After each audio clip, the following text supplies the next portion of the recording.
What about mortgage insurance? And when does it apply? Okay. So almost across the board, it's when the buyer is putting less than 20% down.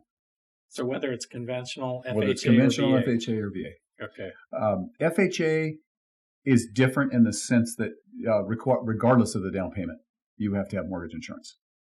So everybody pays into the pool. Okay. So there's a specific reason then, if you are putting 20% down, you're going to almost never get an FHA loan unless you have other requirements. What are some of those? Lower credit scores. FHA, even though they've raised it a little bit, you could probably go as low as about 580 or 600 in credit score. So they're more forgiving. More forgiving. Okay. More flexible. VA, similar. A little bit more flexibility there. VA does not have a monthly private mortgage insurance. They have what's called a funding fee. It's a one-time fee that's paid that can range anywhere from 1.5% up to 3.25%. And you can finance it. It can be built into the loan.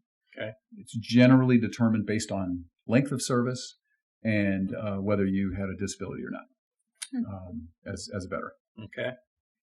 So what we're talking about is an insurance policy for the benefit of the lender making the loan. And they're insuring what? The portion of the loan that is above the loan amount? Is that how it works? It's essentially all those premiums go into a pool, for Yeah. lack of a better way to more detailed way to describe it. And that pool, so if 100 loans are done, in any market around the country, statistically, 3 or 4% of those people are not going to be able to make their payments within a year or 2 years. So what happens when that happens? The lenders have to take those back, foreclose on them perhaps, or at least take losses potentially on them because they're not receiving the payments. And so those losses are offset by the premiums that come in from the mortgage insurance. Okay. So mortgage insurance is not necessarily a bad thing. It could make the difference of you getting the loan at all.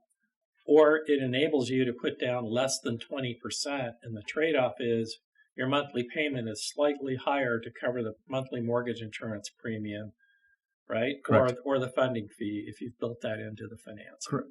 And if there is, we guess you kind of look at it from the opposite perspective, which is, if you go back 35 or 40 years, other than VA loans, you really didn't have much of a capability to put less than 20% down. Right. So enter now new instruments called mortgage insurance contracts.